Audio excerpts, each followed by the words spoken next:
Bienvenue à tous, chers abonnés, sur votre chaîne préférée Maurice TV. Installez-vous confortablement, prenez votre thé ou votre jus de tamarin, car aujourd'hui, on ne va pas vous parler de la météo ou du prix des légumes, même si ça fait pleurer. Non, aujourd'hui, on plonge dans le blockbuster judiciaire de l'année. Au programme, un ancien commissaire de police qui ne veut pas mettre les pieds au tribunal, un DPP qui sort les affidavits comme des cartes Pokémon, et une chef juge qui doit arbitrer ce match de boxe entre les deux plus grosses institutions du pays. C'est mieux que Netflix, et c'est 100% local. Mais avant de décortiquer ce feuilleton pimenté, vous connaissez la chanson, donnez-nous un petit pouce bleu. Ça ne vous coûte rien, mais pour nous, c'est plus précieux qu'un terrain à Blue Bay. Et surtout, abonnez-vous pour rester scotché à l'actualité de notre île. Si vous êtes prêts, on lance les hostilités. Port-Louis où l'atmosphère était électrique ce mercredi dans l'enceinte de la Cour suprême. Ce n'est pas un simple différend juridique qui se joue, mais un véritable bras de fer institutionnel qui tient l'île Maurice en haleine. Au cœur de cette tempête, la mort de Jacqueline Steve Juliette et l'opposition frontale entre deux piliers du système, l'ancien commissaire de police, CP, Anil Kumar Deep, et le directeur des poursuites publiques, DPP. Le drame de l'ombre, qui était Jacqueline Steve Juliette? Pour comprendre la bataille juridique actuelle, il faut revenir au 4 janvier 2023.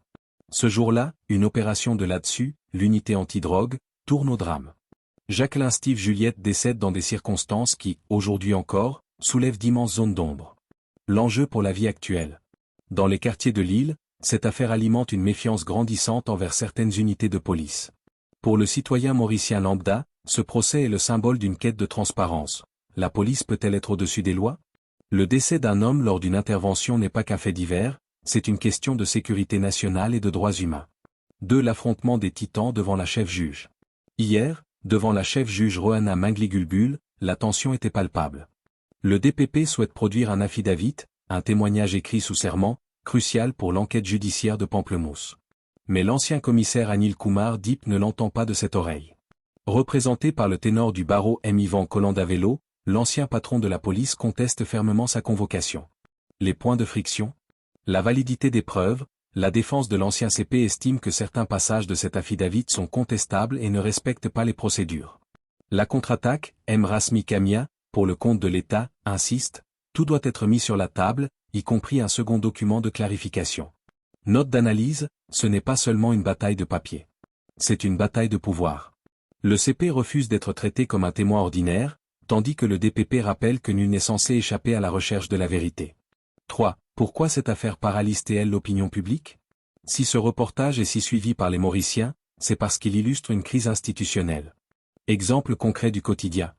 La peur du 2 poids, 2 mesures. Dans les foires ou les bus, la discussion est la même, si c'était un citoyen ordinaire, serait-il dispensé de comparaître?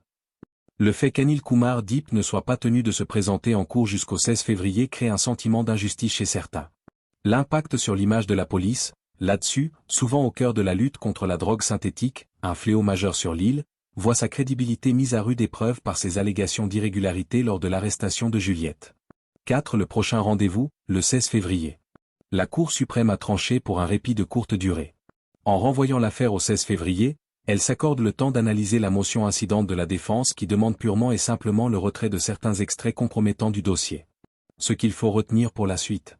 Si les extraits sont retirés, ce serait une victoire majeure pour l'ancien CP, affaiblissant l'enquête sur le décès de Jacqueline Juliette. Si l'affidavit est maintenu, Anil Kumar Deep pourrait être contraint de s'expliquer sur l'action de ces hommes le soir du drame.